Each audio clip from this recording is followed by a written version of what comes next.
black. I am gay. I am disabled.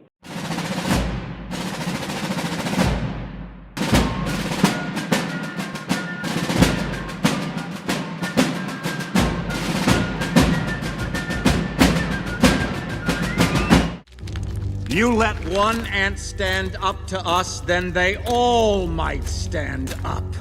Those puny little ants outnumber us 100 to 1. And if they ever figure that out, there goes our way of life.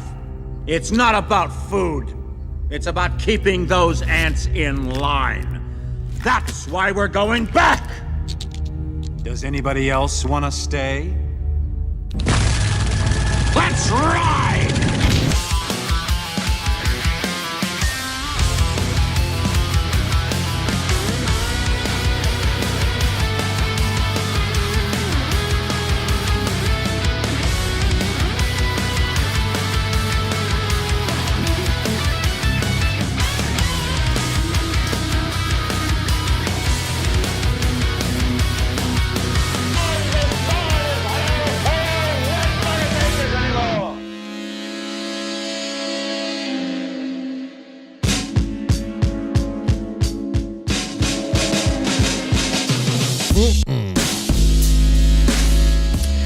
Yes, everybody, it's good to have you back.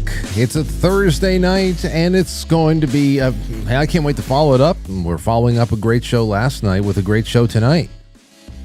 I wish I could have Timothy Alberino and Leo Zagami on the same night, but we would. The last night's show wouldn't be over yet. If I had Timothy Alberino and Leo Zagami on the same episode, last night's show would still be live. I would have never gone home. And but tonight we got Leo Zagami on. I think this might be the first time he's on this year. I think so. Maybe it's the second. I don't know, but it's getting a little bit late in the game here. We are almost at the halfway point of the season. Okay, season 2026. That is just nuts. But all good, because I have a whole bunch of fresh questions for Leo tonight, and we'll see what he's able to answer. I know he has a new book coming out. He always has a new book coming out. He is a prolific author and researcher, constantly publishing stuff. I mean, it's nuts. If I can put out one novella length book every 2 years, it would be an incredible life's accomplishment. And there was a time in my life not too long ago, probably around, actually was long ago. It was like around 2014 or so, is when I was publishing short stories almost on the regular. And something that would be considered a memoir, even though it's ridiculous for a 24-year-old to write a memoir, unless you landed a plane. You crash landed a plane safely somewhere in the Hudson River, like Captain Sully. If that was you by 24, then you can go write a memoir. I don't know, but I got to do some writing. Every time Leo comes on and he's holding another book, I'm like, damn, this guy's a workhorse. Anyway, I just want to take a real quick second, because there's one thing I can tell you. If I would just commit to, I know I can do the book. If I can just take my keto brains and get in there.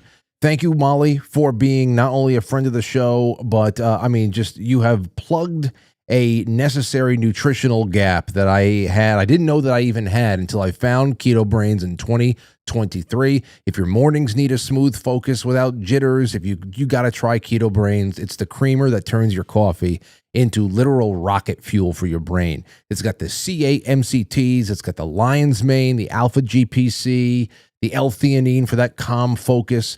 Creamy, delicious. There's zero guilt because there's zero sugar. There's zero dairy, so there's really no bloat or anything else like that.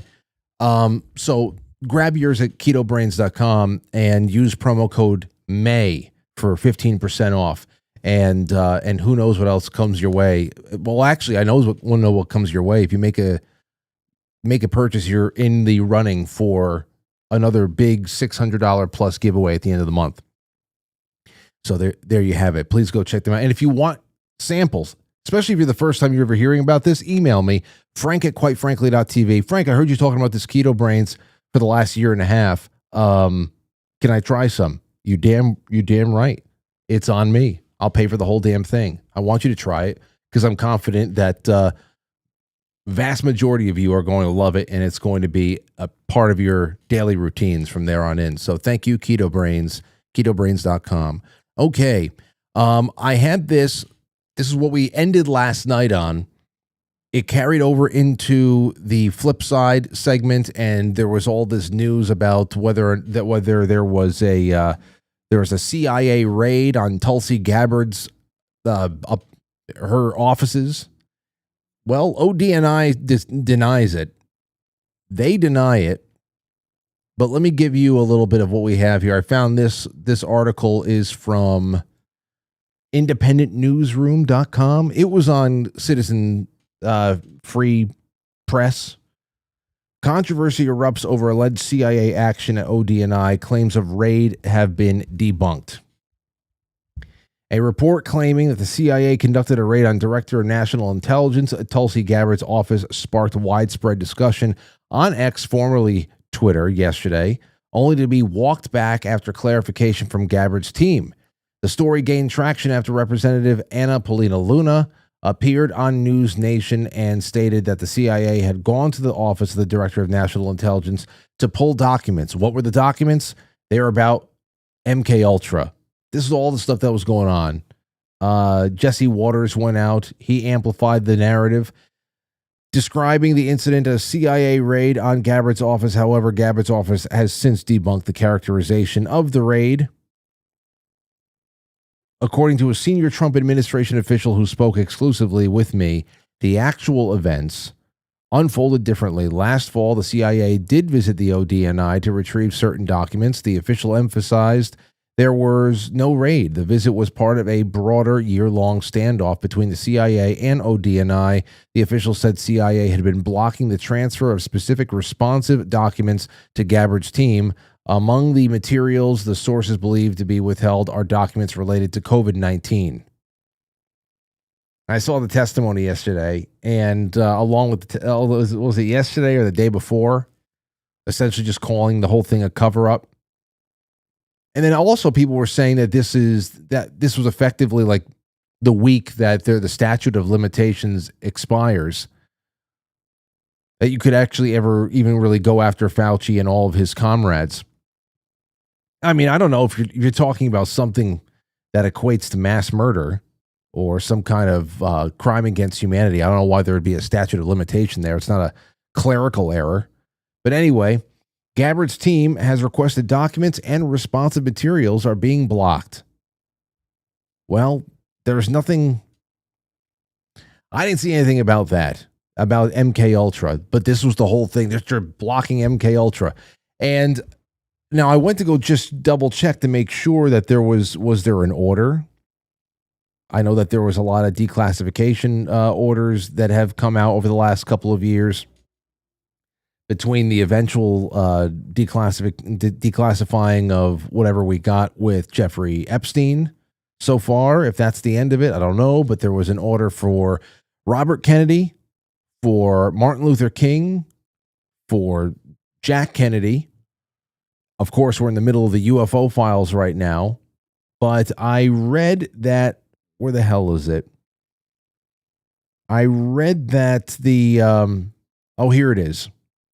Records directly referencing behavioral modification and MK Ultra were also included in this processing wave. Now, I don't know where it would be. Maybe RFK, just because of the Sirhan side of it. If they would actually reference, it's one of those things again where it's not me being lazy. I'm sure many of you feel the same way too. But how much was actually preserved to one day be declassified? I mean, how many decades ago was anything scrubbed if it was ever preserved in the first place? But that would be interesting. There's always little things that pop up in unexpected places. MK Ultra would not be unexpected when it comes to something like RFK, like I said before, because the official narrative, I mean, even RFK Jr. does not believe that Sirhan was his father's killer. And we've talked about that a lot with Don Jeffries, actually, who got in touch with me. And he got in touch with me about John Barber, the news about John Barber's death. And I gotta follow up with him a little bit more to get Don back on the show. Just to talk about John Barber a little bit, his work, and then just catch up with Don, because I feel like it's been a little while. And he's another one who's a prolific researcher and author. So he's always working on something interesting.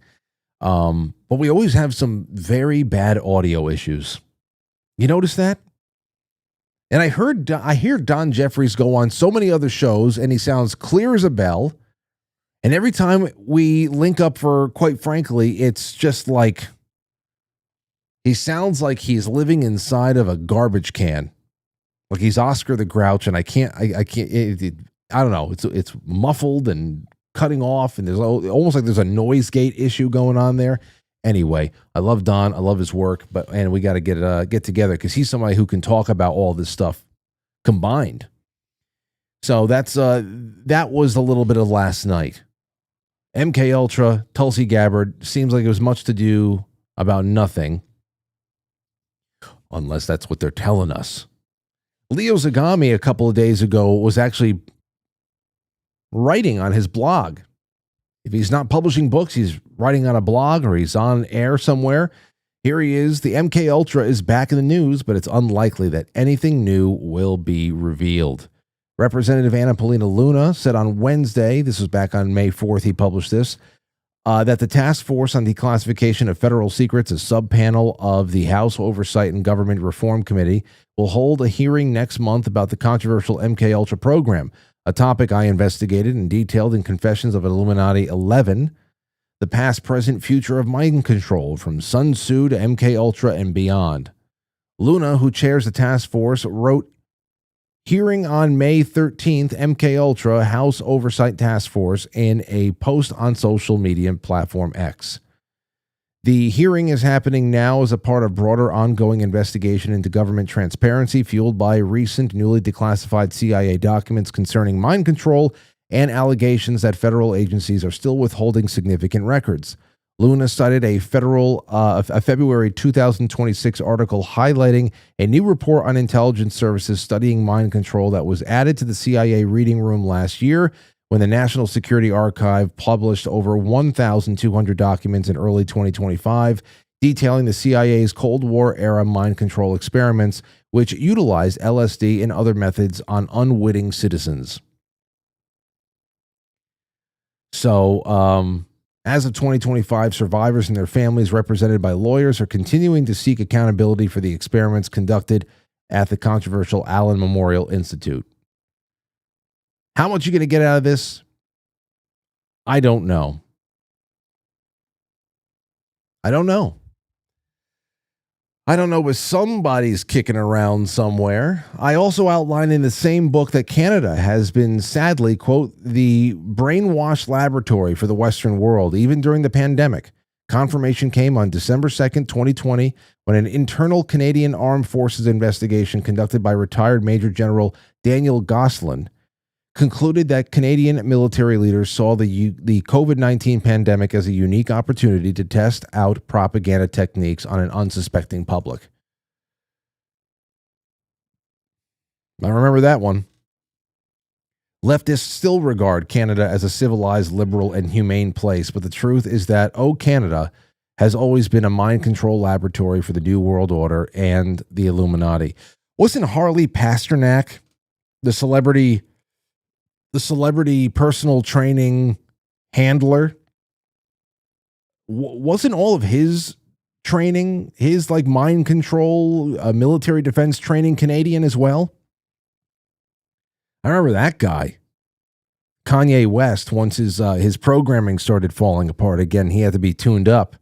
Harley Pasternak coming in there to put the screws to him.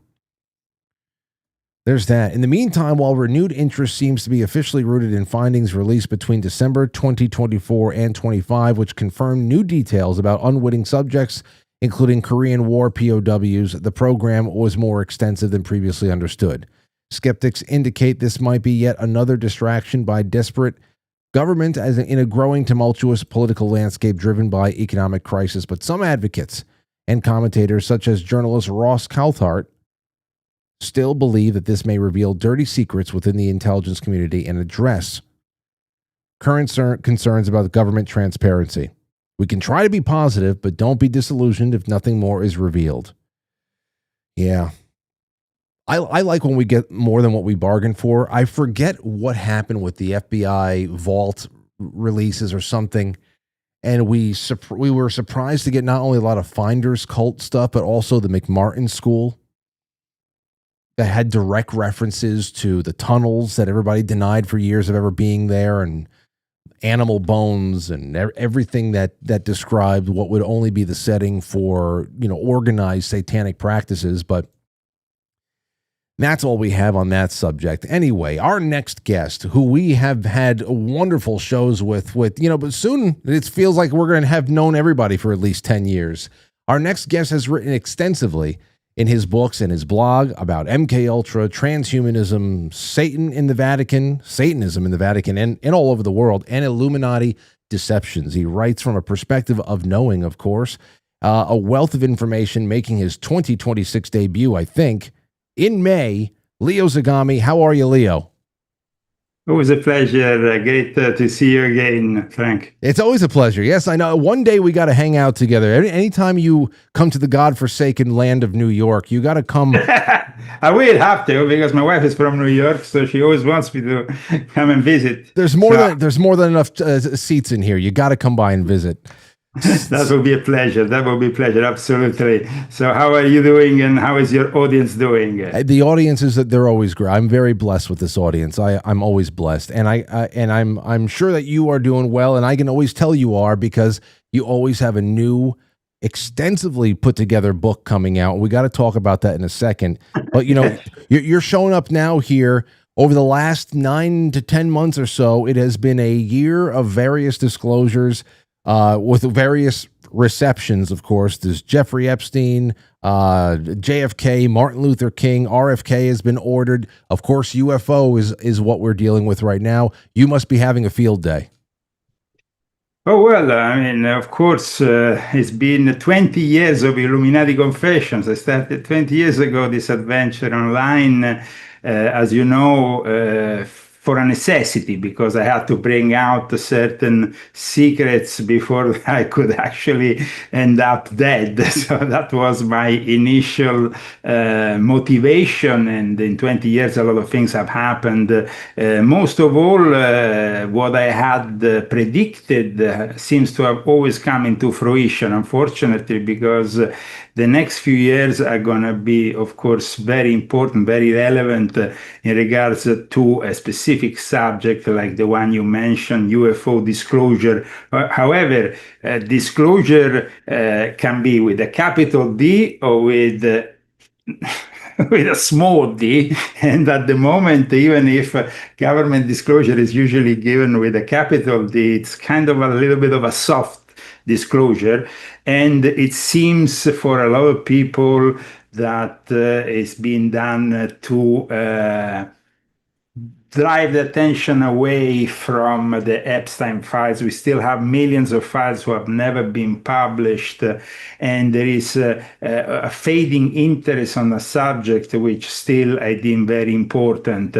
But of course, compared to what you have in front when you have this prospect of no longer being alone in the universe, everything seems to fade away. Yeah. Well, I think there's a fading interest there too, even with that, because I feel like the conversation never progresses, and we get into almost like a hamster wheel of what is it and what we're being shown. Like just the other day, like I said, the fact that whatever we've been given with the UFO file so far has been packaged with this ambiguity where, hey, we're going to give you this stuff, and the public can decide what you think. that right there is just like exhausting. It's like, okay, well, you know what? You're going to tell us something, then tell us something. We'll decide if we believe you or not. But don't give it to us to start debating this shit. We debate everything else as it is. Well, it seems like their project is to start a regular dump every couple of weeks. Yeah. And so we're going to be seeing probably something more. However, I don't think they're still able to disclose the reality of it. In fact, there has been already some problems and controversies, especially when this pastors' meeting came up and suddenly a name of a congressman was made public, and then there was a retraction there. They had to backpedal what they had said about this congressman and what he had stated about the UFO reality, which of course will have probably shaken any Christian, regardless of the denomination. The meeting in question was a meeting of evangelicals. And it seems like the religious topic concerning the disclosure is really what we're going to be focusing on. And that's why I'm bringing out a new book in a couple of weeks, which is going to dramatically address this issue. It's going to be entitled The Vatican's Top Secret Alien Agenda, Hidden Encounters, Forbidden Rituals, and Jesuit Astronomers in the Age of UFO Disclosure. This book has been made with the collaboration of one of the most eminent ufologists in the world, Roberto Pinotti, from the Italian National Ufologic Center known as CUN. It is a labor of love because for many years I wanted to address this issue, but I wanted to have something new to bring on the table. And that's not always easy, as you can imagine. There is those who like to fascinate, showing lights here and there in the air and whatnot. But what I'm bringing to the discussion is actually the people who are, we have, for example, Congressman Tim Burchett, no? I think that's how you pronounce it. Yeah, Burchett. He has said in 2023, I remember, there is those who really pull the strings, who are not even the politicians who are there, because we have to understand that politicians are informed on a need-to-know basis about all this. The same regards also the presidents. These have maybe 4 years, maybe if they get re-elected in Congress, they might have more years, but they are never deemed like suitable to really have certain kind of information. However, now it seems they're acting as gatekeepers. From the 1990s, we had this new phenomena in the UFO movement, these revelators. These revelators that we, of course, could just simply call gatekeepers because that's what they do, suddenly popped up from the intelligence establishment, the military establishment, and even the academic world. And they seem to have brought up a notch the whole discourse around this subject. But they, like I said, are gatekeepers, so they filter what they know, even when they are brought in front of a spaceship, even if they're brought to see and to verify certain things, they are not allowed to give us always everything. And so they are there, giving us little snippets, how can we define this, of this reality. Yeah. Who are these people? Well, I mean, you have a variety of subjects here which we could discuss. I mean, we can go from David Grush, who suddenly appeared on the scene in 2023, to Jeremy Corbell, who was just I think, released a new film documentary regarding his own involvement, and then you have many others. But these gatekeepers, how genuine they are, and what are they allowed to really say to us? I mean, I've researched this matter now for many, many decades, because when I started my own disclosure, bringing out the secrets within the Illuminati, Freemasonry, this word we commonly define as the New World Order, and of course the Illuminati is an oversimplification, you know that, Frank, because you know that in my book I'm much more specific and I make it names. I explain what these secret societies are, or societies with secrets, because we all know, for example, about Freemasonry. However, there has always been a link to the alien world. That link I addressed for the first time in the book Invisible Master, if you remember. Yes. A book which wanted to focus on the hidden puppeteers behind, you know, all these secret societies, the occult. And I, of course, explained that there was a direct link there. Because one thing that, you know, people the last few days have heard even from the most improbable sources, like, for example, Uri Geller, you remember, who used to bend spoons from the 1970s. He was, of course, claiming to work for Mossad, CIA. Uri Geller has always been at the apex of paranormality, okay, or parapsychology. However, very few people know that the Vatican had their own cathedra, university teaching on paranormology. And it's being kept really secret, this whole reality that the Vatican has been dealing with, because people might be surprised, and they might be surprised to read it in my upcoming book about the real movers and shakers of the disclosure movement are actually the Jesuit astronomers. You know, there's a lot on that, and I know you're talking about Invisible Masters. That was the book from 2019, I think. Yeah, I think I have it here. If you want, I can show it to you, because this book is definitely still a very important book. But you know, there's another one here, and I want to bring up your friend Timothy Alberino, who was on the show last night, and I know. Sure, Timothy. Yeah. Well, he insists, and he insists that we are living under the influence of a variety of there's angelic, demonic, but also exclusively biological races of aliens. The chief race among them all, we were talking about that last night, is Mantis, insectoid. Now you, in Confessions, I believe, Volume 9, you also pair UFOs with insectoid beings, but you insist that they are not like intergalactic, they are interdimensional, not from outer space, but from another fold in reality, and also not necessarily demonic. Can you expand on that?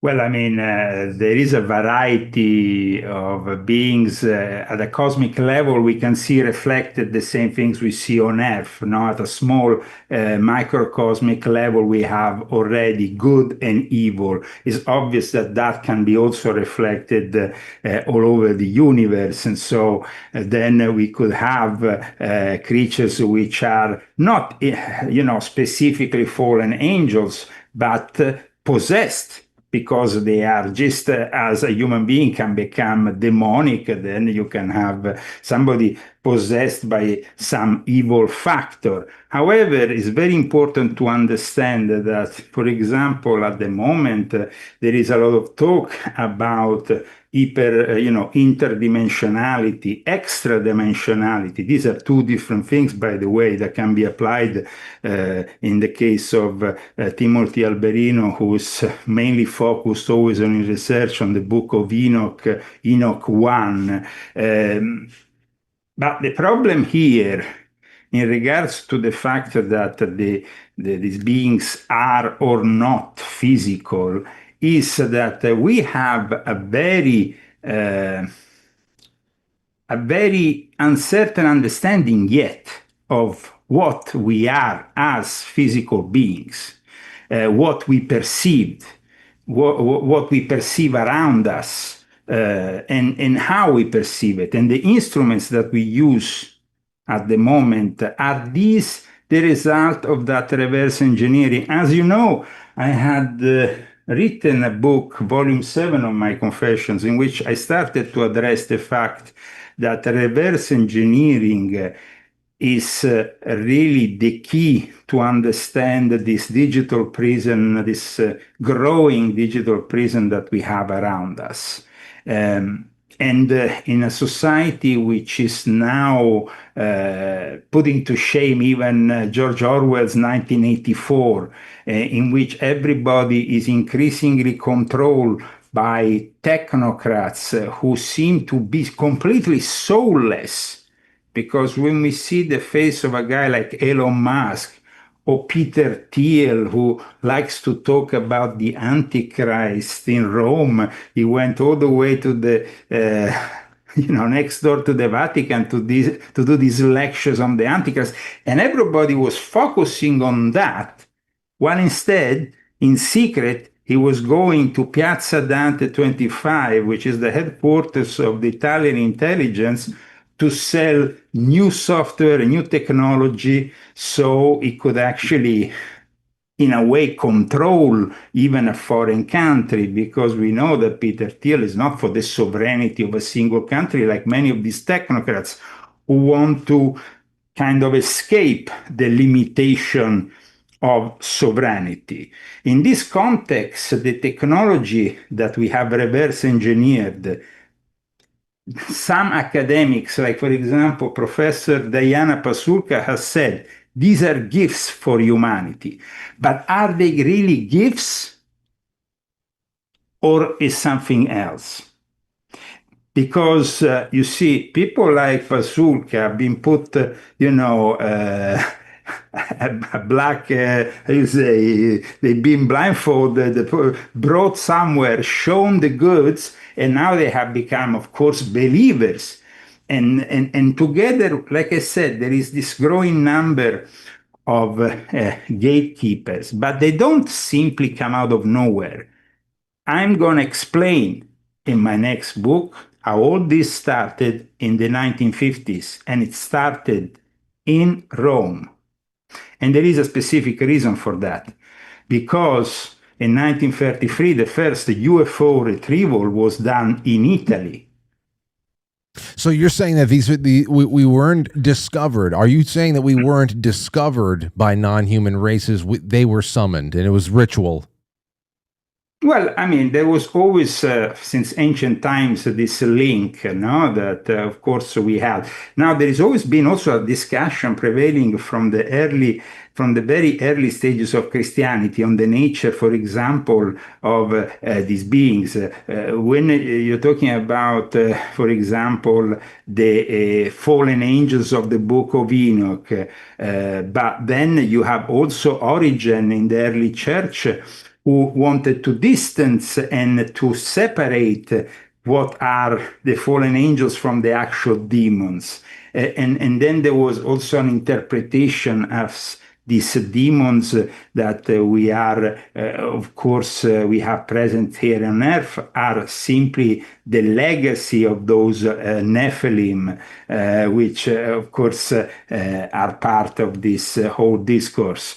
So I think that is very important for us now as we are moving further. Like I said, Uri Geller might not be the most trustworthy guy, but he said a very interesting thing the other day regarding to the fact that, of course, disclosure is something that is totally a big game changer, but it's also about disclosing the power of our mind, disclosing the reality of what we can really do with our mind. Because, you see, what I'm about to expose in this book, which, like I said, I was able to do thanks to people who actually had the opportunity to go deep into the Vatican archives, to go deep involved even with the UFO conference behind the Vatican walls. So here I'm going to be disclosing some stuff that is going to be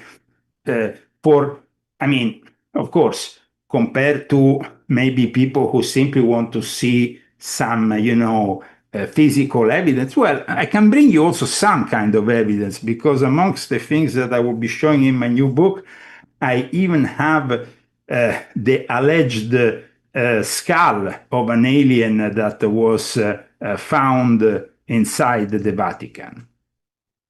Hell, they got skull. You know what? I had to imagine that wouldn't be the weirdest thing that they have over there. No, it's not. It's not actually the weirdest thing, and there is a lot more, because as we go into the past and we see that they have been constantly relating with us, obviously the protocols of this relation then were formalized in the 1950s, and they were then addressed in the Second Vatican Council.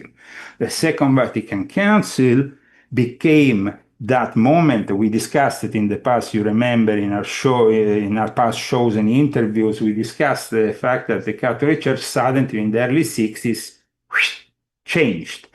The changing event was the Second Vatican Council. But nobody knows who inspired that Second Vatican Council and why the Pope this year is gonna do something very different from the prior Pope, who actually had abandoned Castel Gandolfo in 2016, leaving this residence to be simply a museum. Now, from this month, they're starting refurbishing work, because remember, that is the headquarters of the Jesuit astronomers, connected with all the astronomical telescopes, including the ones on Mount Graham. And for that reason, the revelations and the material that I'm going to bring out, because I have hard evidence material. As you know, I like to base my books on documents and sources which are serious sources. In this case, I wanted to be even more, let's say, certosino, they would say in Italy, following a typical clerical expression, because in Certose was a monastery in which the monks were very diligent in writing down things and very accurate. So here I want to bring out the work that was conducted, and there is documents, there is videos, there is a lot of other stuff that shows that it's not like Luis Elizondo talks about the calling elite. Right. Well, I guess what we're going to have to do is just bring it back, because I have so many questions, but it doesn't seem like I'm going to be able to get too many answers at this point, because we're so close to the release. So let me ask you something that maybe you can talk about, and that is Pope Leo himself. This was back in late March. He hosted an Exorcist summit at the Vatican over what was reported to be fears of worldwide surge in Satanism. Do you have any inside baseball on that? What that all meant, and is it in some way, maybe in a little bit more of an underspoken way, tied into what we are now living through right now, which, when you talk about UFOs and where that narrative is going, because let's be honest, the whole narrative tie-in with the aliens is that we're being prepared for, it's not just aircraft, it's not spacecraft, it's biological narratives that some would suspect is going to domino into a new creation story or something else like that. And really, when you think about what Project Bluebeam or the New World Order theories are really all about, a technologically simulated religious experience is what it really was all about, that had alien threats used as a tool. I mean, for all the stuff that people talk about Project Bluebeam, aliens were just a precursor to what was going to be hopefully a communal religious experience. First of all, regarding Project Bluebeam, I'm not a big fan, because I think that Project Bluebeam itself was actually the construct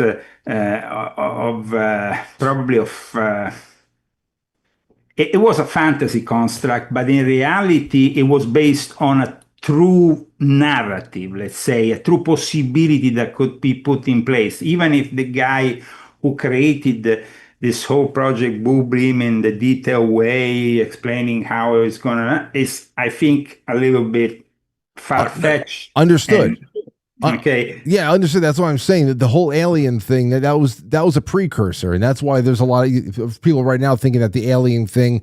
There's a lot of predictive programming theories out there about the X-Files and aliens and the hantavirus. Sure. But you know, as far as this, as far as them getting together in March in the Vatican about the worldwide surge in Satanism, how much do you think? That is actually connected, and it's connected because, as you know, I wrote a book in which, in volume 6.66, The Age of Cyber Satan, Artificial Intelligence and Robotics, I specifically talk about this organization that went to the Pope and that is now having, I think as we speak, actually, I think as we speak, because there is an ongoing at the moment event in Rome that was supposed to take place in the middle of May. So I think it's about now the time they are having this meeting in which this year the specific topic that they wanted to address was cyber Satan. Now, I've warned about cyber Satan, of course, they don't call it cyber Satan, but they call the AI as a new tool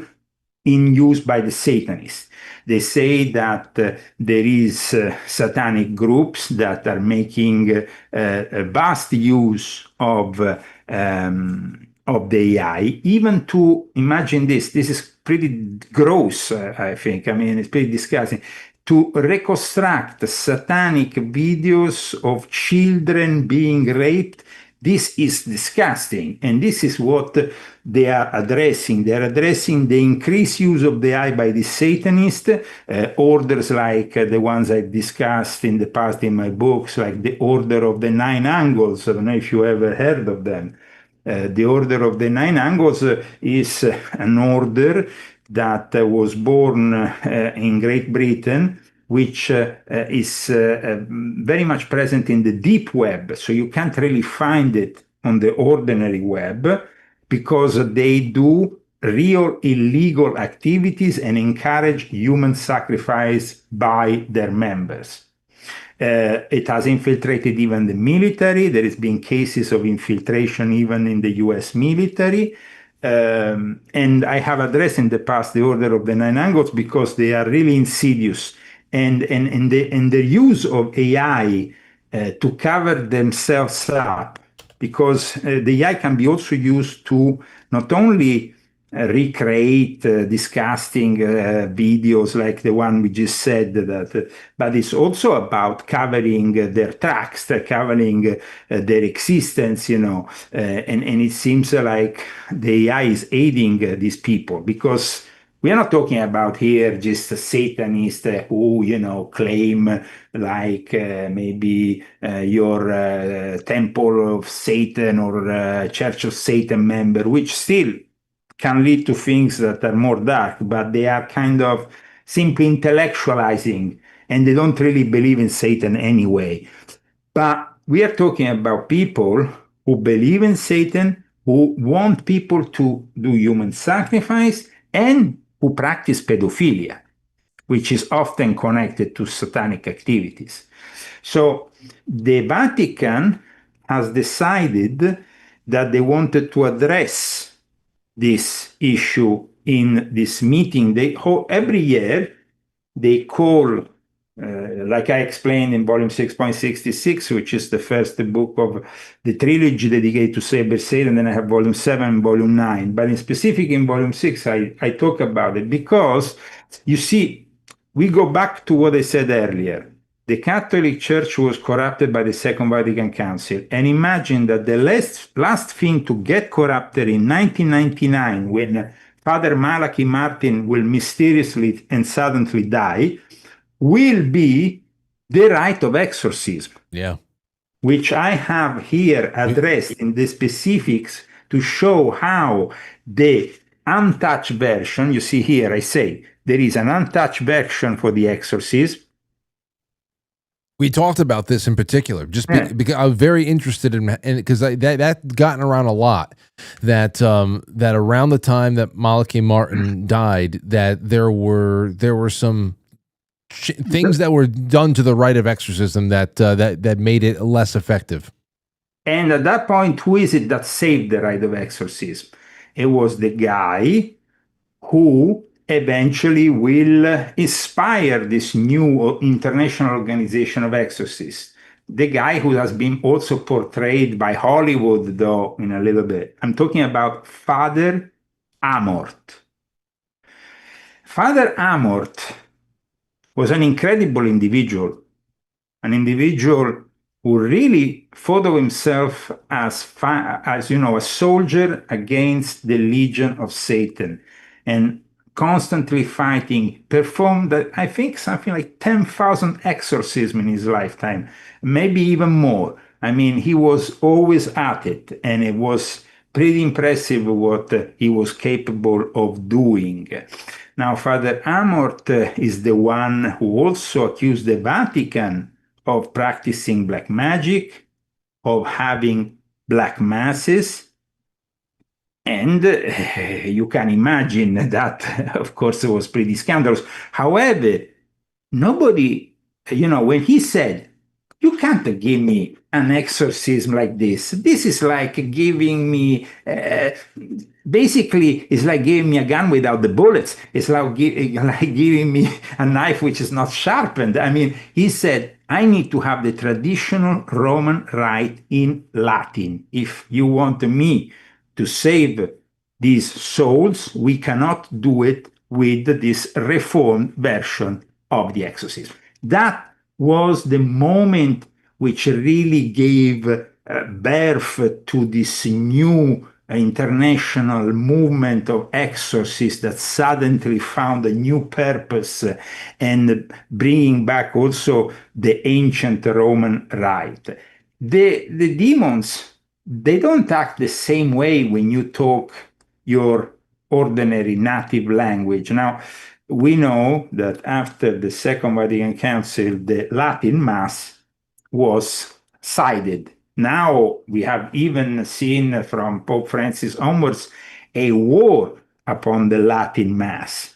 So whoever conducts the Latin Mass, it was actually even during the time of the Biden presidency, the FBI was sent to churches to inspect and investigate those who are practicing this ancient liturgy. Yeah.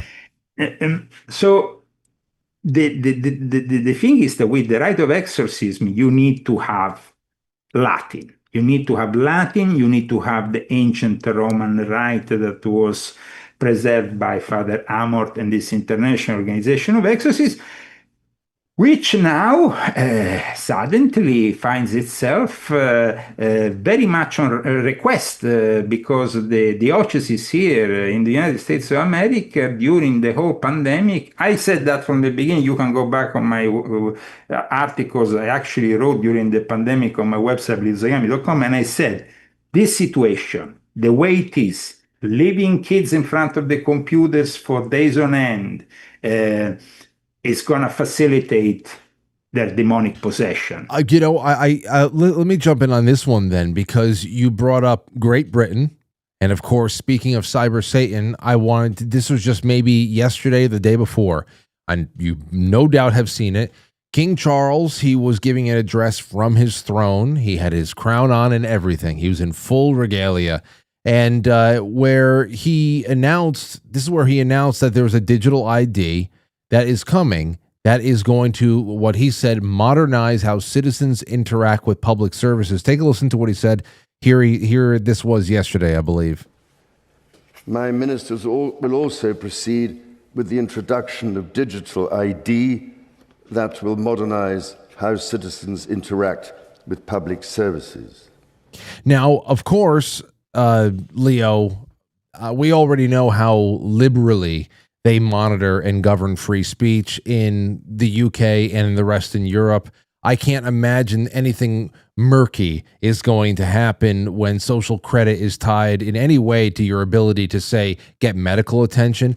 But where does this because, coming from the royals, coming from the throne, where does this fall along the line of the cyber Satan timeline? Well, as you know, I've published a book called, it's Volume 8 of my Confessions. And I dedicated a whole chapter to the then Prince Charles, upcoming King Charles, as well as Prince William, because Prince William is definitely one of the most suitable upcoming candidates for the ultimate office of Antichrist. Now, we had many Antichrists prior in history. I mean, we have today, even in the White House, a representative, an emanation of this Antichrist force, somebody like Donald J. Trump, who rather than being Christian is completely involved with the Chabad Lubavitch movement and the Sabbatean Frankists. But aside from that, Prince William could be the ultimate Antichrist, but his father, let's not forget, his father was the guy who supported at the very start with Klaus Schwab the Great Reset Initiative, that we will own nothing and we will all be happy. Aside from that, Prince Charles has secretly been a practitioner of Sufi Islam, who's been also involved in putting together, in merging together many spiritual practices. In fact, we have seen really at his incoronation that he wasn't just the head of the Church of England, because that is his official position, let's not forget.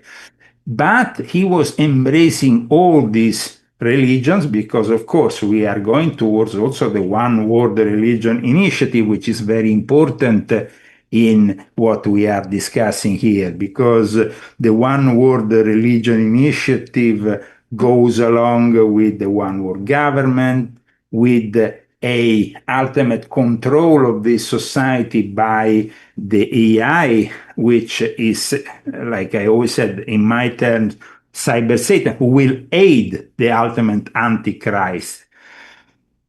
That's why we will have the ultimate Antichrist, because we had many Antichrists in history, but none had the technology to pull off what was prophesied.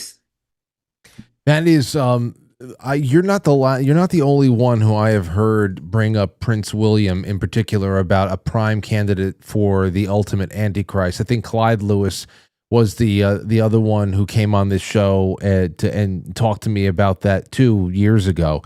And I often wonder about that because, every once in a while Prince William pops up because Charles is already in advanced age, essentially. And I think, we all watched Prince William and his brother, grow up. And it makes you wonder, was the seed of the Antichrist in him the whole time? Does he reach the throne one day and then he's told? Okay, I tell you one thing, my own personal experience. After I was initiated, and this was actually came out of the blue, I was just initiated as an entered apprentice in the United Grand Lodge of England. I was going through the degrees again because they wanted to regularize my position in this Kirby Lodge 2818.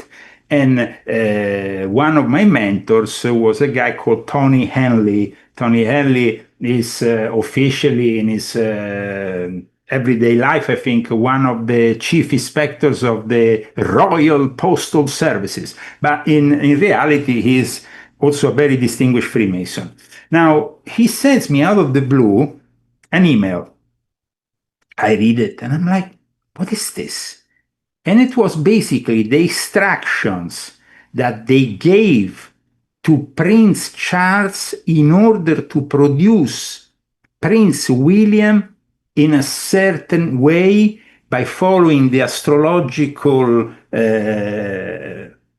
all the position. You're talking about distinct instructions on how to conceive William. Yes, on how to conceive William. In fact, at one point, apparently, in this conception moment, Diana was a little bit like, the protagonist of Rosemary's Baby. She freaked out, especially because at one point, I think, from what I heard, this I heard from another story, from another source, Prince Charles took out a book of black magic of some African book, some weird African animist magic book, I don't know. And that was already freaky. But like going back to what I received, it was very specific instructions so that Prince William could be born in a specific time of the year and that time of the year had to coincide with what the Freemasons considered a very important time of the year. Now, the Freemasons have two fundamental, they have two times of the year they consider almost sacred, actually sacred, right? That's it. One is winter, fall, so then you have, and so that is in December, 21st of December. You see all the celebrations that, of course, the pagans also always do around that time. But then you have the 21st of June, which is also considered. So one is like, there is two saints which are represented, which are also considered the driving forces of Freemasonry, and so Saint John the Evangelist, Saint John the Baptist, and of course the work that they conduct during the course of the year stops after June, and then they go back to work in their lodges in the fall. So Prince William, born on the 21st of June, is not a coincidence. It was never a coincidence. Okay, so then I want you to speculate about something, because this is very fascinating stuff. So let's take Prince William for example. Just follow this to the end. Let's say it's the day that Charles leaves this earth, and now it's time for somebody to fill his shoes. I think actually that probably he's gonna leave the office before that. I don't think that he wants to be perceived as a monarch who is literally dying. But I think that he might give probably Prince William this chance before arriving to. I mean, it could be possible. It could be possible. I mean, he has the right to do it. He could stay there in power. But let's not forget that at the moment, he's rather well for being a guy who had cancer. He's rather well. He's very witty. He actually managed when he came here to, let's say, put Trump in his place because, he knows that Trump has a weak spot for the aristocracy, for the royalty, for the royal family. Let's not forget that actually me, Charles, and Trump have the same ancestor in Scotland. It's like we go through a bloodline that is, because as you know, I am Leo Lion Zagami, and my grandfather was Henry Lion, who was cousin of the Queen Mother, who was Elizabeth Bowles. The Lions are all specifically where. That's another reason why you got to come to New York and hang out in my studio for a night, because all around where I live, I grew up with things named after people in your family. Yeah. Well, I know there is a big history. In fact, people don't know that, but actually I have a book on the history of my family here, which states that there were various Lion family members who fought for America's independence. Well, okay, so real quick, because I want to get this question about William before I move on to this other thing about the Third Temple, and that is, let's say it's the day that he assumes the throne, or at least he is told it's his time. Does William, who like I said, we've seen him grow up, we've seen him turn into, a modest, polite young boy into a man who doesn't seem very disagreeable. But what you're talking about, that role of Antichrist, is, I mean, we're talking about a very the pinnacle of, I guess, evil and subversion, spiritual subversion. Is that wait. Is that something that William willfully steps into that role, or is he, by merit of his conception, a vessel through which some spirit is going to work? The second. Okay. The second. But let's not also forget the one specific thing. Here we have, on this side of the ocean, we have Jared Kushner. Jared Kushner is another very relevant candidate to the office of Antichrist. However, of course, Prince William might have a better opportunity even. However, having said that, Jared Kushner is also very much, if we had to make like a chart of the rising Antichrist, we have a guy, Jared Kushner, who even had an address who he changed in New York because it was number 666. It was a little bit too indicative. And Jared Kushner is the guy who goes around without a security clearance around the world representing us. Why? I never elected him. You never elected him. Well, then he represented. This is the perfect opportunity for us to jump into the last topic I have for you, to the main topic at least, and that is back in April.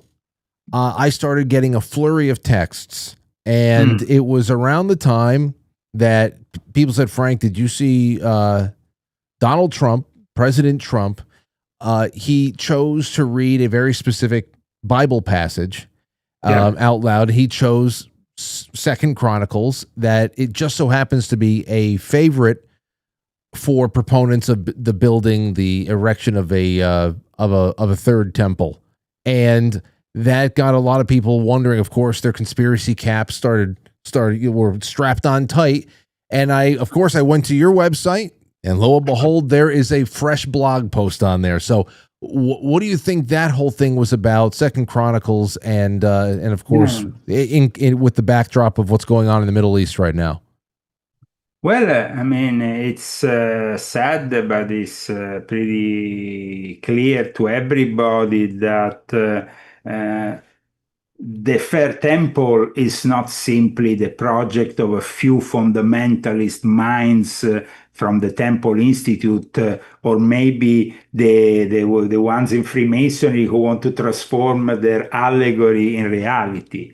It seems like there is more and more so-called moderate Jews, like even the ones that are part of the Chabad Lubavitch movement, who seem to be very much interested in building this new temple.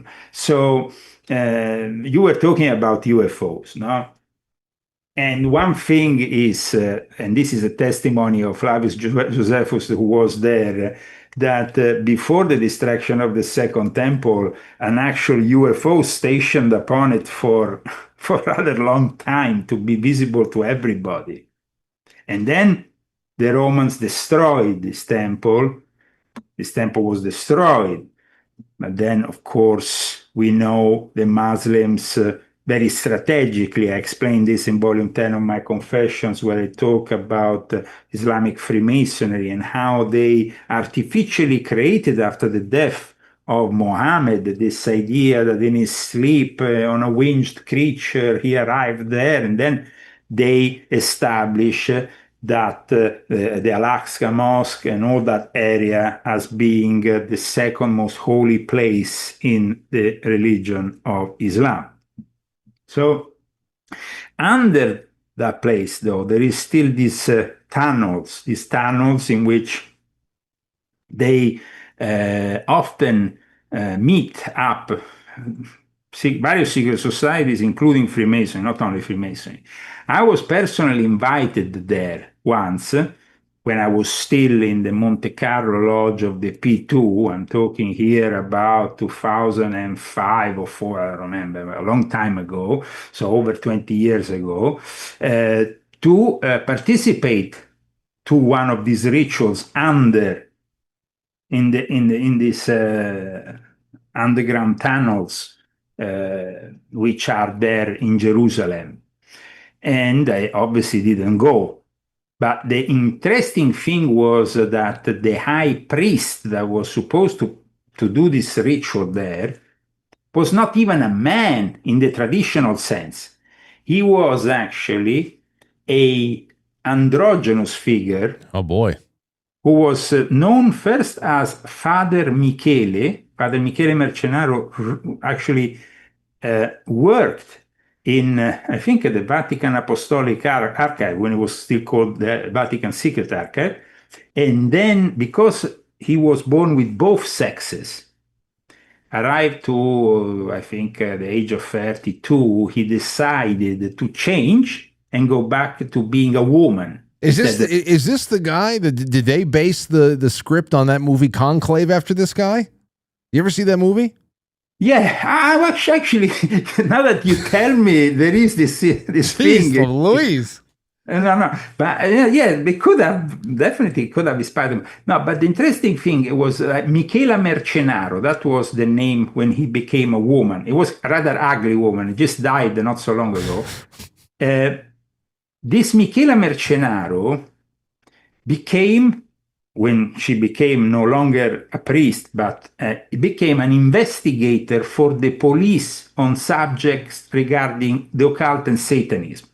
In reality, she was a Satanist, and I denounced her immediately after I came out of the Monte Carlo Lodge in 2006 when I started my Illuminati Confessions online. And then after a few years, the police actually discovered a satanic temple behind the fake war inside her villa in Sardinia. So at that point, a lot of people came to me and said, sorry, Leo, you were right about this person. They were Satanists. But in the meantime, there were actually even ministers, important ministers of Berlusconi's government who were participating to these satanic rituals there. And he was the one who was supposed to do this ritual in Jerusalem. Wow, we get so much stuff like this coming. It just seems so strange. And then, you know, I always know what's going on now when certain group texts start lighting up. I said, okay, I put that one down in my notes. I said I have to have Leo back sometime soon, so I know this will be a good one. Okay, so listen, as far as a preview goes, you have your new book that is coming out in a couple of weeks. I'm going to have to, you know, get at least a decent enough understanding of what's in it. So as quickly as possible. It's not going to disappoint you. I mean, today because I got to bring it back. I got to bring it back to talk about it. It's not going to disappoint you, and I think it's going to also show with evidence because, you know, when you talk simply hypothesizing or, you know, theorizing, but when you bring the evidence, the documents, I mean, here we are talking about Mussolini finding a UFO, the Pope getting involved, a Pope even getting involved with Guglielmo Marconi, the inventor of the radio, in stopping him from producing the death ray, which could have completely changed the course of the war. Imagine if Mussolini and Adolf Hitler had a beam that could automatically stop every tank, every plane, because it was a magnetic weapon. That could have changed the complete. But the incredible thing is also a UFO that was actually found, retrieved, brought, and there is all the evidence, the documents we have. I will publish them also in my book, Ulterior Documents. There is actually a famous documentarist at the moment working in Italy trying to find ulterior information on this stuff. And then on top of that, there is from the 1950s. I just want to, well, I want to say too much. I know you do. But one thing I can tell you, popes had encounters of the second and third kind. That's it. Okay, so it's the second and the third kind. We all know what the fourth kind is, of course. That's a little bit more of a violent kind of a thing. But that's You see, the one thing there too, because I was thinking, I was reading about through all the other stuff that you had in Confessions, Volume 9, especially when you talked about insect witchcraft, and I started wondering why that's even. If that's the reason why organizations like the WEF have been pushing insect food as much as they have in the last 10 years, is it some kind of a filthy, almost like a ritual a dirty Eucharist kind of a Think thing. about it. We're talking about Great Reset. We have been talking about Prince William, who, was kind of prepared to born in a specific time of the year because, he's born on the 21st, but then on the 24th, you have St. John the Baptist.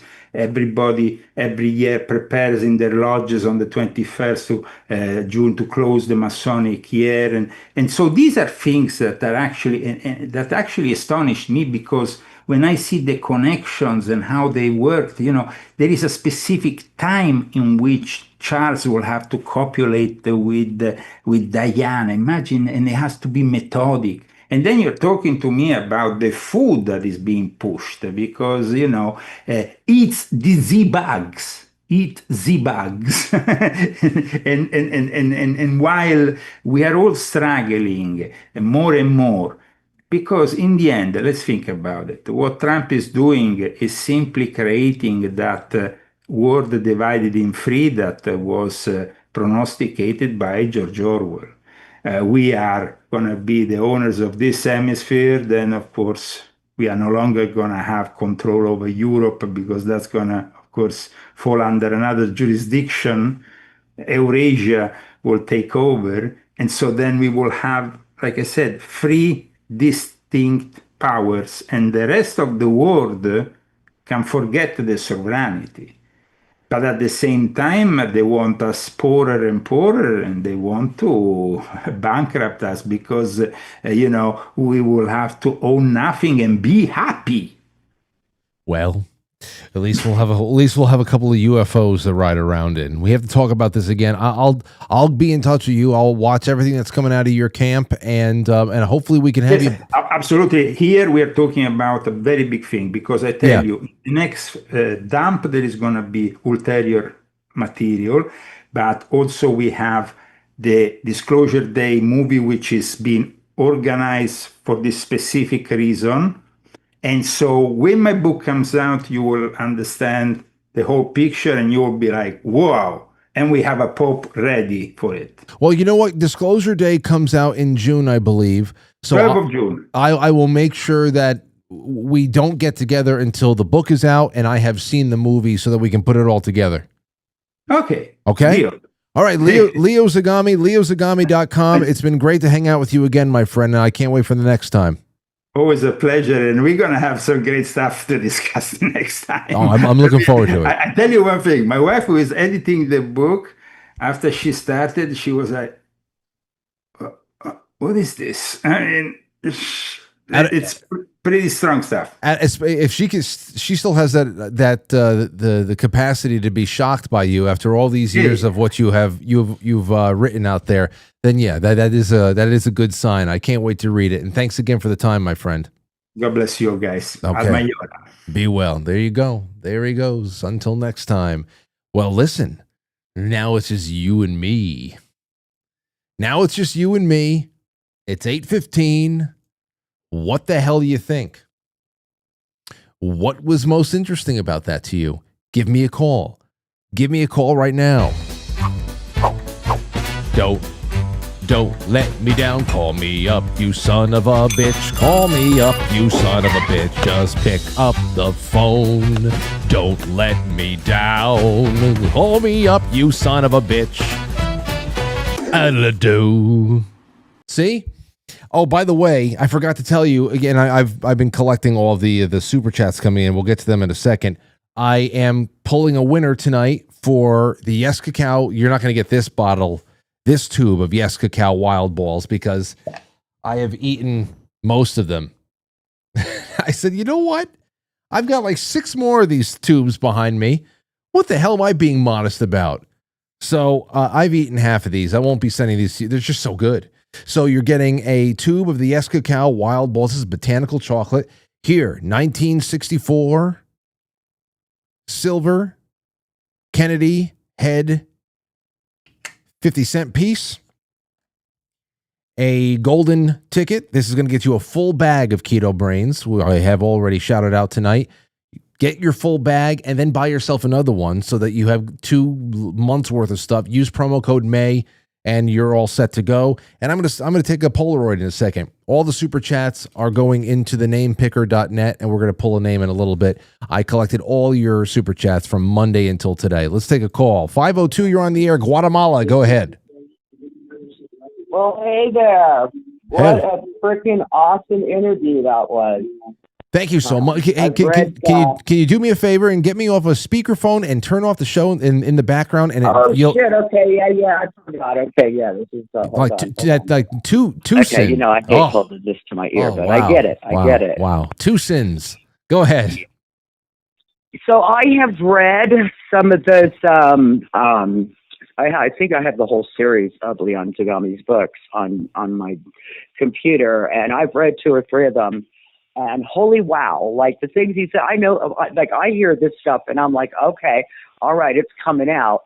But man, I'm just floored. I'm really I'm really thrilled that you did this, that you have him on here again, because the things that he's sharing, I don't know how many people would even consider that to be legitimate stuff, you know? Like, I know there's a lot of people just rolling their eyes, but I'm really hipping to the whole astrology thing. Of course, I knew when Prince William was born on June 21st. That's the solstice.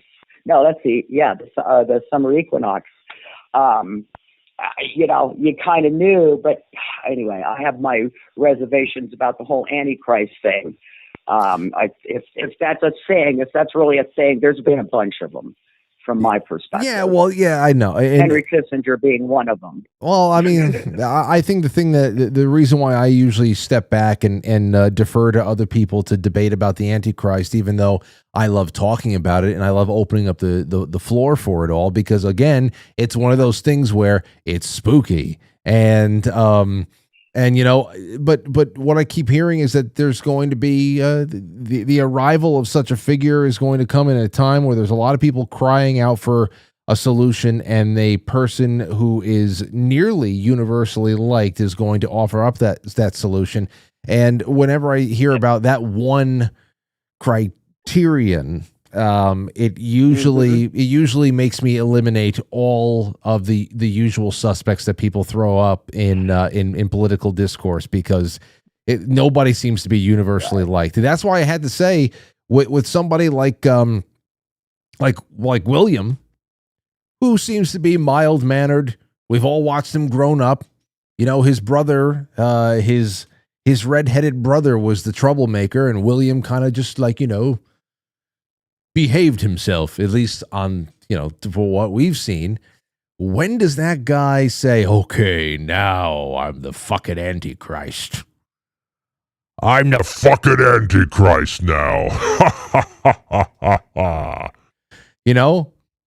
When does that happen? Because that's quite a metamorphosis. 785, go ahead. Hey, what's up, Frank? Who's this? This is Herbie. Herbie. I think I've called once before. Hell yeah. Good to have you back, Herbie. What's on your mind? Nothing much. I was just watching the show and playing some Liftoff at the same time in the background. Nice. So, I don't know.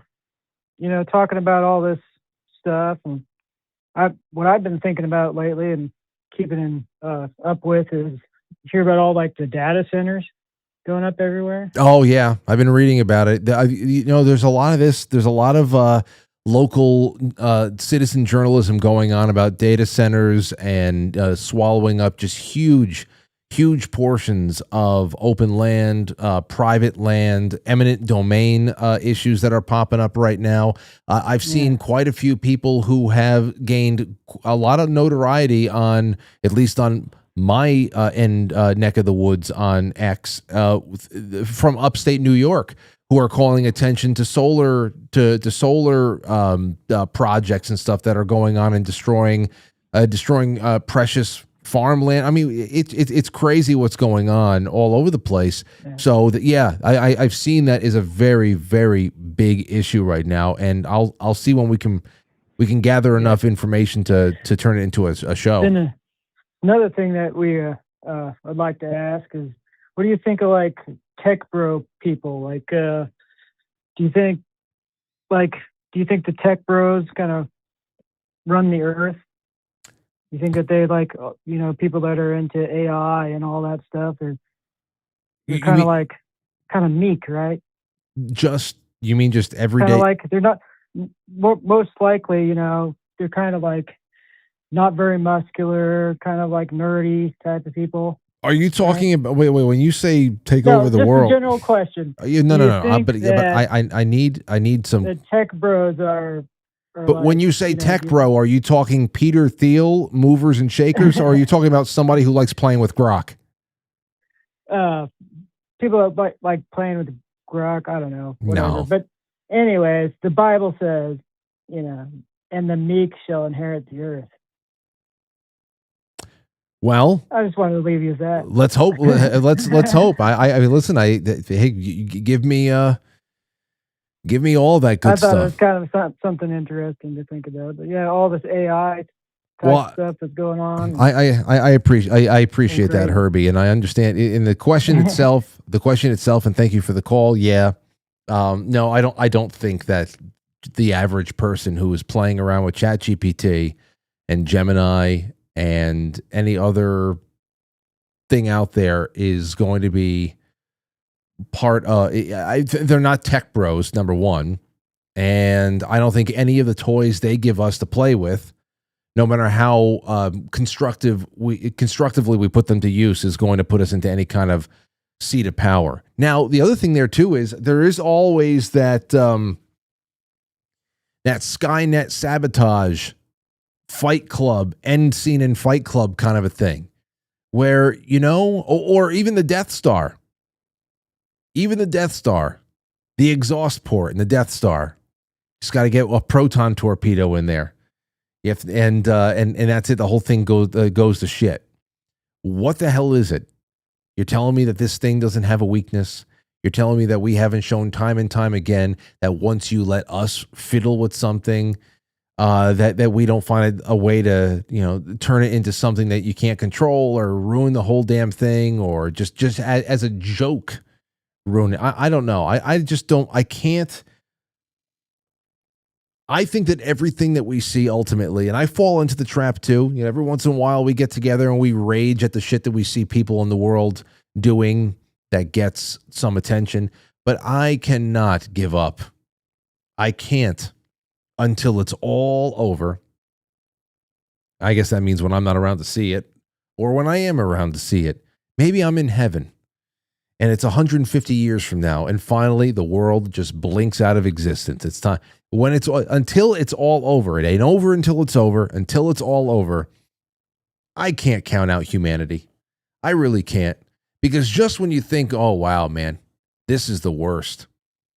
This is the worst. Then you just see some random people doing some random obstructive shit that is not only funny, but also effective, uplifting, and it makes the people who take their little illusion, their bullshit fake mandate to power, it makes them feel very upset that nobody's taking them seriously suddenly. And it's really all it is. It's the Freddy Krueger model once again. How do you go into the dream world and beat Freddy Krueger or Pennywise the clown, whatever the hell it is? You're talking about a character that really is based on nothing but fear and the belief that it's real. That's what we're talking about right now with a lot of the social programming that is just falling apart at the seams. I brought up Harley Pasternak before, the Canadian defense trained guy who's bringing in one fracturing celebrity over another who needs a little bit of a tune-up and, dangling, a little bit of trauma, a little bit of coercion about the custody of children, a little bit of actually giving drugs away. I mean, that is all of the concentrated efforts that people will put on one figure like Kanye West. Well, they don't have the ability to go and shape up every person, every kid, Every college student out there who for the last 15 years has been told one thing or another about gender identity and everything else, when their world starts falling apart, there's nothing there for them except some Valium. Nothing there for them. Okay, Harley Pasternak is not showing up. So that means that when the wheels fall off of this thing, and it's all from illusion, we're seeing it right now. I don't know, man. It'll get testy, but I really have a lot of faith in humanity. I have a lot of faith in humanity. You can't have a lot of faith in what's going on online.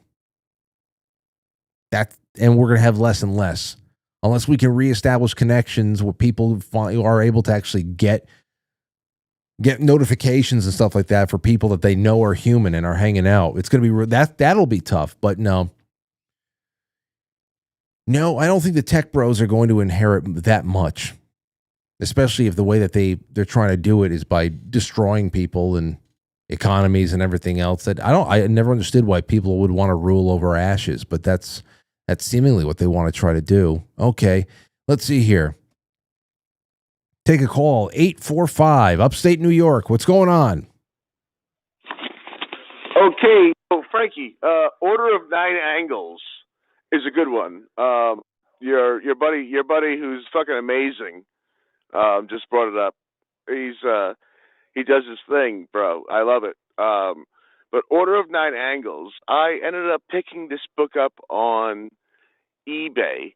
I don't know what the fuck I was searching for at that time. I think I was searching for like Crowley stuff. I have a very nice first edition Crowley cocaine. But Leo Zagami with this Order of Nine Angles, it's the one thing that really pricked my ears up. Have you ever heard of this shit there, Frankie? I was waiting for you to give me a little bit more. So it was started by like two guys, and they Are you distracted by? Hold on. I think you might be distracted by your voice in the background because the computer's still on. I did. I walked back inside. My bad. Okay. I'm sorry. So long story long, it's a neat little piece for your people that are listening to your show to pick up on and realize the propaganda that was flowing. And it really, at the end of the day, esoterically, it is of no value. Nobody's going to conjure fucking demons with it. And just Leo Zagami, great fucking guest, great fucking show. Frankie, my brother, I'm drunk. I'm sorry. It's all right. Well, thank you so much for the call. It was an enthusiastic call. And for a drunk guy, actually kind of coherent. So that was great. Thank you so much, sir. It's great to hear from you. Let's get to some super chats. Jay Britt says, if you had infinite time to unleash Leo Z without the pregnancy of a new book forthcoming, it would be marvelous time. Great show, Frank. Now give me your sweaty balls. Usually he's on. Well, not every time he comes on, he has a book out, but it seems like he publishes one a year, and he's on once or twice a year. And I guess I should have seen if he had something coming out or if it was already out, and maybe I should have just pushed it off a little bit so he could have given me a little bit more. For example, the Vatican, in Italy in the 1930s, they found a UFO. Where? Obviously, I wasn't even going to follow up on stuff like that. If you know you're not going to get an answer, where'd they find it? And where do you go to from there? Because again, when it comes to what he has published in the past, that these are interdimensional portals and evocation and all that stuff that UFOs or unidentified beings or objects are actually frequently the result of the deliberate opening of interdimensional doors via magical symbols, calculations, rituals. That's where Leo has come from traditionally. And I referenced his 9th installation of that Confessions of an Illuminati series, because that's where He spoke about it a lot. There's other places where he would bring it up, the UFO issue. But he's said, the moment that you call them UFOs or aliens, you are actually doing what the enemy wants you to do. And so I mean, out of ease, these are colloquial terms at this point, just like for the same reason that you create an acronym, so you don't have to over the course of a casual conversation, you don't have to keep reiterating a long corporate name or something like that. So there's that. But I would like to know about that. Talk about how these are usually tied to bloodlines, reptilians, vril, sex with entities, things like that, and reverse engineered tech. Robert Sepper would be another great guy to talk about with that stuff, and yeah. So I would wonder. Okay, well, is this UFO that was found in Italy? Is that the product of a certain kind of ritual? Is that the product of what, one group or another? Because we always hear things like it's common to say, the dawn of the atomic age was when UFO activity started going through the roof. And was that because once we split the atom, it was almost like a homing beacon that we called attention to ourselves in some kind of an unseen way, or an energetic, a concussive way, or as David Lynch would show in season 3, the return of Twin Peaks, that the first bomb that was detonated in White Sands, New Mexico, was actually something that opened up a doorway through technology, through a blast instead of some sort of a ritual. Maybe it was part of a ritual, who knows? But that's the whole thing. What was opened up? We always hear about the atomic age, or was it Jack Parsons? Something like that. Yeah, somebody like Jack Parsons in the early rocket program. That was all seeped with occultism and hopes to incarnate what they thought, or what Jack Parsons thought would be the moon child. And then you also have, again, the Nazis and the Thule Society and the Vril and all that other. So there are so many ways you can come at it, but I guess you have to go chronologically. Who tried first? Who learned from who? What kind of success did they make? And is it much like Stephen Greer's CE5 stuff, where Dr. Stephen Greer's got people hanging out on a beach somewhere and doing meditations to call aliens to themselves, and they manifest all these weird, lights over the horizon on the water, and you say, well, are those aliens, or did you call something else to say hello? And is it all tied in? But man, a pope with second and third. Let's see here. ET contact. First, second. All right, here we go. Just so you guys know. Categories of alien encounters, known as the Hynek scale, classify events based on their proximity and level of interaction. An extraterrestrial encounter of the first kind, that is sighting an unidentified flying object in the sky. Second kind, observing a UFO that leaves physical evidence, such as crop circles, scorched ground, or electronic interference. I'd have to imagine. Oh, that's when we come up on the third one. Seeing or interacting with an actual extraterrestrial being or their occupants. So I guess the encounter of the third kind is, did Eisenhower go and really shake hands with alien Greys and Nordics? Did a pope meet with with one of these entities? And also, I guess, would be considered third kind if somebody is observing one of these craft and actually feels a psychic link. because there is that feeling that has been reported across the board about feeling not only observed but seen, and almost like you're staring at something and you get the same feeling as you would if you were right in front of a person locking eyes, that there was an acknowledgement. There's an acknowledgement there. And then, of course, the fourth kind is being abducted or taken up in a UFO by its occupants. And I guess there would be a fifth kind. Wouldn't there be a fifth kind when they just kill your ass? Could be. Oh, anyway, so there's that. I'm looking forward to it. And I'll bring Leo back on because I'm gonna need to know. I'm gonna need to know about that. You know what I'm thinking when he says that there was a UFO recovered in like Rome or something like that. The first thing I thought about was a site that you don't get anymore, barely ever. Maybe it's the same. It's not the same for you guys and gals out there who live in rural America.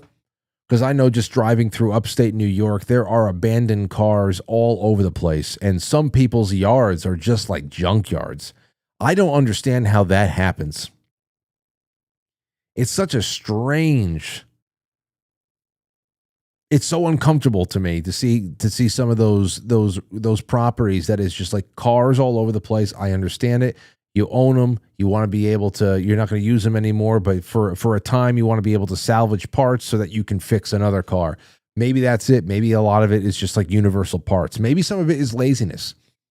Because sometimes I just see these cars are all over. Anyway, fuck it, doesn't matter. What I don't see anymore is driving on the interstate and just having abandoned cars all over the place. I remember that so much growing up. In the 90s, in the back seat, my mom driving all over the place, I-95, wherever the hell we were, and just every couple of miles or so, there would be an abandoned Volkswagen, an abandoned Buick.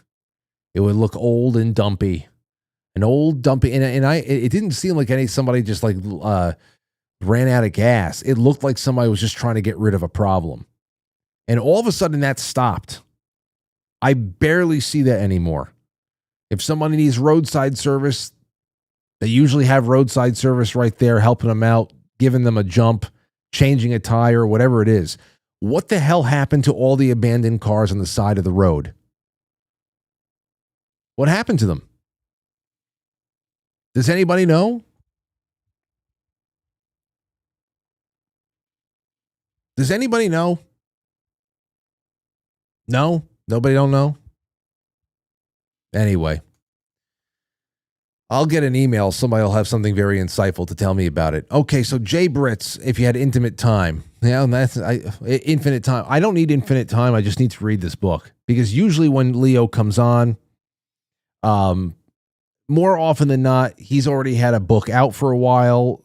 So he's always promoting his latest work, but we're so close to this one and it's so relevant to what's going on in the news. But other than that, it's usually many other times he's been on right after a book has been released. And in that respect, you also don't want to give up the farm. If you spent time putting a book together, you'd be irresponsible to tell everybody what's inside of it. You can't fault him for giving you guys a reason to not go out there and see his work.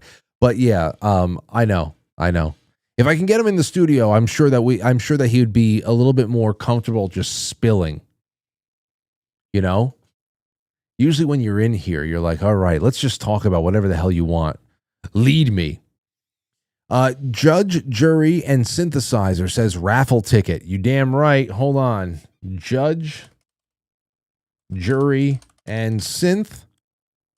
Jay Britz up top. Jane Rudell. Thank you for the super chat. You are in right now. Lisa Gray, I have you in before. Says Joshua 19. Love and appreciation for you all, Frank. Thank you. ST says, I love Leo. Many truth bombs. Need to re-listen due to drama king, my dramatic King Husky. Wish I knew Leo's skincare regimen. Impeccable complexion. Okay. Yes.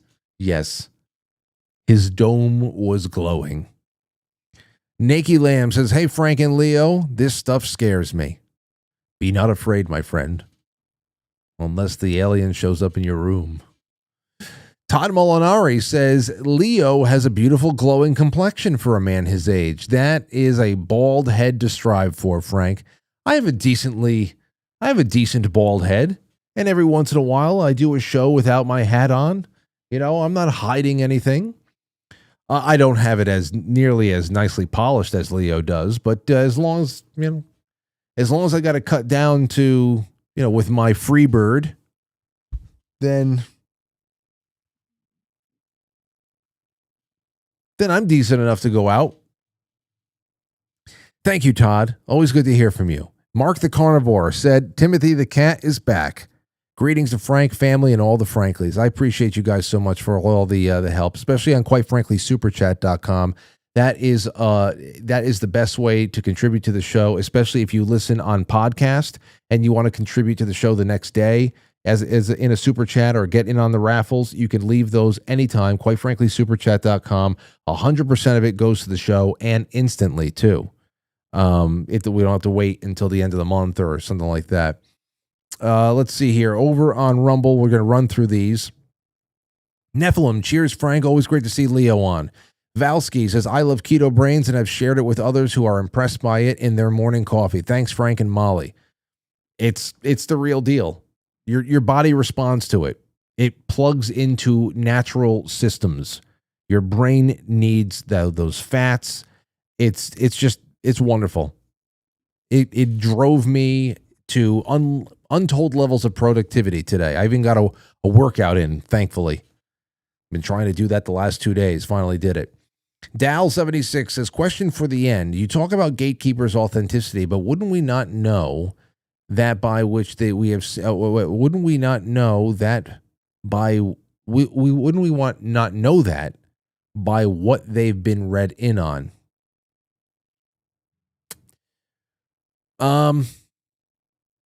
The whole idea about how would you know about the authenticity of the gatekeepers? I mean, I don't, me, because like I say, we are not on need-to-know basis. For the most of modern American history, the presidency is not even on need-to-know basis on a lot of things, especially matters like this. Because like Timothy said last night, and it was a true statement, traditionally, the presidency, the Oval Office, is a very transitory post. That's something that changes hands very quickly at times. Even 8 years is very, very quick. Whereas the bureaucracy, I mean, you remember what we were talking about in 2020 when we really everything happened. In 2017, when we really started giving all the Russia bullshit, we were digesting that. We just realized so much more about the bureaucracy, so much more about systems we never really paid too much time concentrating on in the past, FISA, for example, and all that stuff. But you also start getting to know when these creeps go above and beyond to run an operation to preserve what they have built up, what their generation is in charge of right now. When they go above and beyond and they actually expose themselves a little bit, and we start learning some of the names of the people who don't usually get any kind of attention, like the Peter Strzok's, the Lisa Pages, the Bruce and Nellie Orrs. You remember all those names? Glenn Simpson, even to a degree. But, those are the people who, when you talk about gatekeeping, I don't know. Those are the people who are around forever. Anthony Fauci. When 2020 really started ramping up with all the COVID stuff, we realized, oh my gosh, we're talking about Fauci's been around since the 80s. He's been around for 40 years. He was one of the guys, manning the helm of the HIV stuff, which we're going to do a night on that soon. It won't be on YouTube though. So that's the real thing to realize. I totally get that when Timothy says it. So I apply that to things like this and say, okay, well, if some people that we elect, like a president, does not usually need to know on a lot of things, then we're just going to sit back and we're going to measure a person by their merits in what they what they promise, what is given, and then what lines up, what is authentic about the whole thing. You know, how many times were, for example, a gatekeeper, anybody who told us that putting on 2 or 3 masks is more effective in stopping a virus is a ridiculous person. That's it. I mean, so we shall see. Especially when it comes to UFOs. We're going to see. And, you know, Leo's got to produce receipts as an author, just like members, former and current members of Congress have got to produce receipts when it comes to declassifications, when supposedly they got inside information on what's in these declassifications from people who are already on the inside. So if it all turns out that there's nothing really in there, or we were shortchanged, then who are your sources? Who's fucking with you? And why do they need you to fuck with us? Anyway, Jay Semo says, Leo's great. Love Leo. Same here. And then Dal, again, I put all you guys already in the running for tonight, says, if the Vatican has this info, why did they deviate from the word? If, for example, gay marriage, are they compromised? Well, there was no deviation for gay marriage. I know that there was like a Francis, you know, that I know that there was something, so many controversies with the Francis guy about whether he blessed a gay couple or the union itself, the two people in the gay partnership, or was it the actual relationship and all that stuff? You know, you're talking about individuals, and but Vatican II. I mean, he went back to Vatican II twice. How that was a jump off point for a lot of things, seen and unseen. Not even just the introduction of the Novus Ordo Mass and how sacraments are handled, and the whole idea of pluralism and who's saved and who's not and all that other stuff. I don't know. That's where I watch people like Timothy Gordon and Jay Dyer for, but you can tell there's a lot of stuff going on there, and not that much is. And also, infiltrations go back to 19th century, and everybody's dealing with the same thing, you know. Let me see here. DD Novellis says, I have been to the Vatican. Super creepy. I hope to be able to go to the Vatican one day. I'd love that. I would love it. It'd be an awesome thing to just see for myself. So much history. Awakened Boomer says, AI is like any tool, a double-edged sword, but the danger is great. Also, it doesn't matter if you believe in Satan. They do, and act from that belief. They do. I know. And then Dal says, sorry, my questions were in real time with Leo's comments. I'm new here. Don't you worry, Dal. Don't you worry. I'm glad that you're here, and I hope you come back. I hope you come back. And one of these days, what I'm going to start doing a little bit more of is, you know, it's hard for me to take calls. There are some people I can take calls with. We can go rapid fire and we can go completely unscreened calls. But someone like Leo, I have to remember to get the voicemail, the voicemail out to you guys about a day or two before. The speakpipe.com, the free voicemail system that I can actually let him hear a question coming from you guys or any other guest like that. That would be a good thing to do. Over on Badlands, because it is a Badlands night and it's so great to have you guys with us. Really incredible to have you guys with us. Cheers to you all. Nice little crew over there. Okay, the lines are open again. We're going to be off in a couple minutes. I'm going to choose a name so you can tell who's going to win, and then I'm going to be off to the flip side. And who knows, maybe we'll go back on the drums again today. So you can follow us over. Maybe we'll play some drums.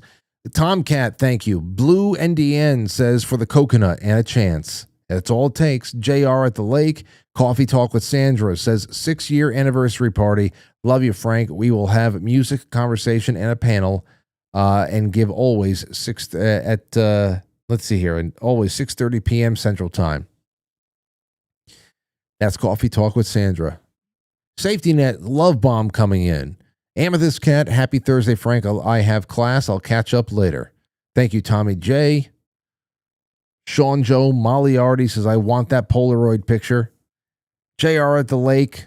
Diane V says, thanks all of you. Silly Boar. Tommy J. Ben Q Lurkin. That's who I have to add. Let's take a call. 641, you're on the air. Go ahead. Hello, Frank. Hello, who's this? This is Deb again. Good to have you. I have a personal question for you first off. Okay. Is that okay? Yeah, go ahead. All right. Are you going to have another baby? Yes. Well, that's wonderful. I congratulate you for it. Do you know if it's a boy or a girl yet? We are having a girl, and and we yeah, I know. I'm surrounded by the ladies, and we are going. The due date we were given is November 6th, and it's man. I know I'll probably have to say it a couple more times. We announced it on May 1st, but I know that word doesn't travel on the internet very quickly anymore like it used to do. So yes, we're very excited, and please keep us in your prayers, because it's just one of those things where I'm going to be praying fervently until the day I'm holding her in my arms and everything's all right. Oh, of course. So the funny thing is that my son had a baby girl born in 2020, August 17th, and then your baby girl was born in September 21st or something, and then he just had another baby girl March 30th, and she did have some issues. So I will be praying. Well, thank you. And there's just a really connection that I can't even explain it to you. How many things about your life is, you're going to think I'm weird, but you're just one of our, I don't know, out there kind of boys that I love, and I pray for you, and I love you dearly. And I'm a grandma again, so your mom's going to be just elated when that little baby girl is born again. Yes, I know. She is. She's going to. Aurora is going to be elated. She has been. Oh, of course. When I told her she was going to have a baby sister, she was. I mean, she cried. She cried harder than she did when she found out she was going to just be a big sister. She didn't care what, but you can tell that she wanted a sister more than a brother. Oh, good. Yes, that's Caroline. That was Caroline, my granddaughter. So the next thing I have to say is that I listened to Timothy Alberino last night, and I agree with him about the fatigue. I mean, it's just going viral everywhere. The fatigue of this disclosure is almost it makes me think that it's over the top, it's overdone, it's being pushed to a limit that we should not have to. It's almost a fantasy. And my husband is a retired pastor, and he said the thing that's happening is that Satan's going to use this. Lucifer is going to use this in a very subtle way, and we have to be very careful. And so, thank you for Timothy Alberino, and thank you for Leo Zagami. They're both very wonderful individuals who are very talented and very intelligent and informed. So thank you, Frank, so much, and God bless your new baby girl. Do you have a name for her? We have we think we know, and I'll let you know soon. We think we know. I'm sorry that I wouldn't ask. I mean, that's a very personal question. No, I'm sorry. Trust me, I'm looking. I'm always, at this point, now that I have the green light to talk about it, I'm looking for reasons to bring it up. I'm so excited. So it's just we were on God's watch over here, and this is when we were given the green light. So it's been one thing after another the last however many years that we were always praying for something like this to be able to go through this again, and here we are. I have to tell you this story because my son, they had to, the first baby, Caroline, they had to do some kind of work to help that whole thing happen. And then he says, well, Mom, she just happened. And I said, well, it must be God's way, because he said, I didn't think I was ever going to have another child. And he said, and now he's got another little beautiful baby girl. Good. Now he's God bless you guys. Thank you so much. It's great to hear from you, and keep the prayers coming. Thank you so much. Yeah, now he's got a whole choir. He's got a whole choir he's building over there. So good for him. God bless us all, huh? The hell was I just gonna say? There's something else I was gonna bring up. Well, anyway, I'm just gonna pull a name now. On Pilled, I'll read. I just saw a bunch come in from Dean and from Sentinel and Nathan and Stern and Kind. I'll put that in there right there. Stern and Kind, and that's it. Let's see who the hell is getting the chocolate. Oh, I'm sorry. Shield your eyes, everybody, if you're epileptic, because I need to take a picture real quick. Come on now. You get the lope dog look.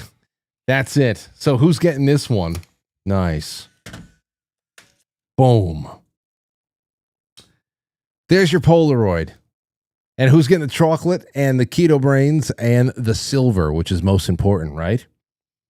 Silver for your pocket, keto brains for your brain. Okay, that's it. Out of 127 names over the course of this week, here is the winner. Why does this happen? Why does this happen? Hold on a second. Oh, my bad. Hold on. I had to. I filtered out duplicate names. Half of the names disappeared. Okay. Duplicates, remember, duplicates count. Duplicates count. And Sentinel. Wow. You know what? Molly and the Sentinel. Good for you guys. You guys are always playing, and I don't think that the Sentinel's ever won out of all these months.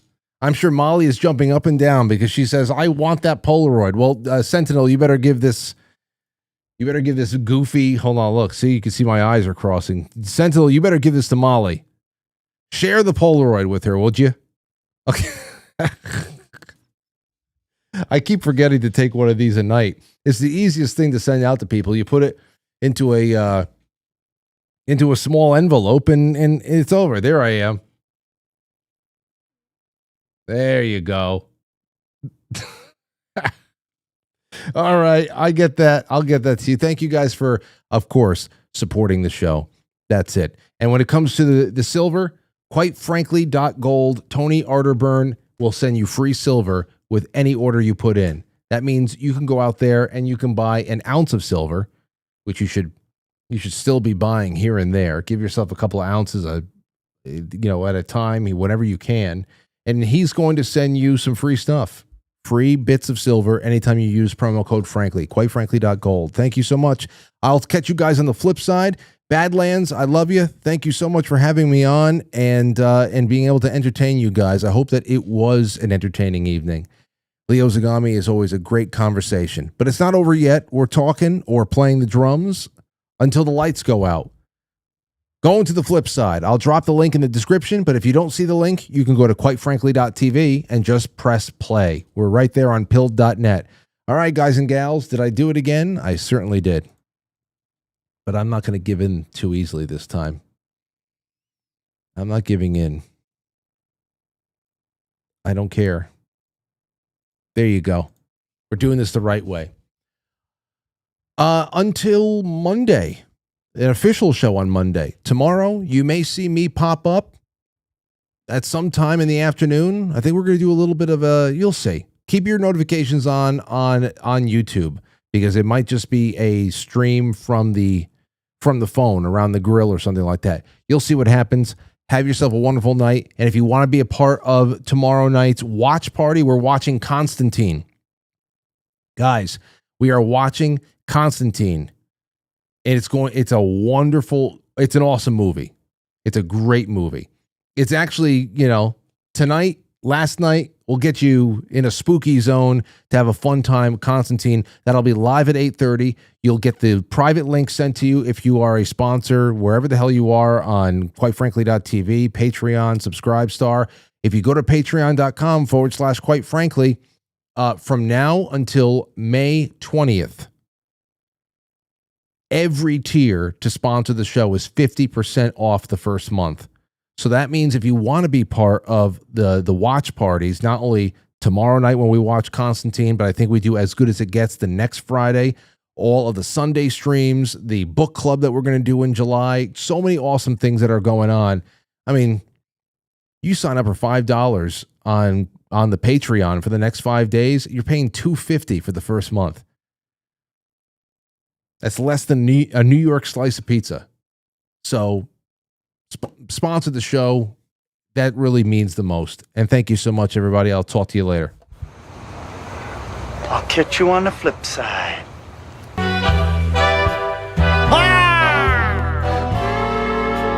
Yes. Quite Frankly is filmed in front of a live studio audience. Wherever the hell you are, you were live and you were part of the audience. You were part of the studio. I hope to actually see many of you in the studio in a couple of weeks from now. But thank you so much to all of our super chatters out there. I hope you have a wonderful night, but it's not over yet. Come on over to the flip side. The link is going in the chat momentarily. Good night.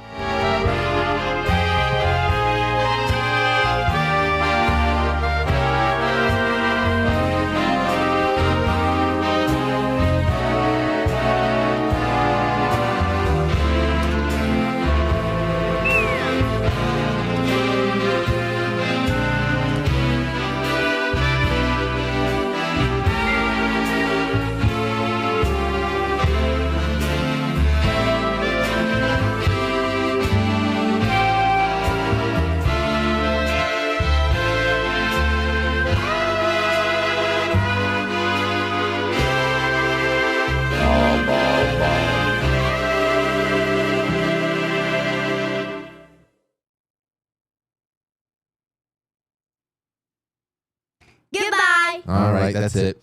Thanks, everybody.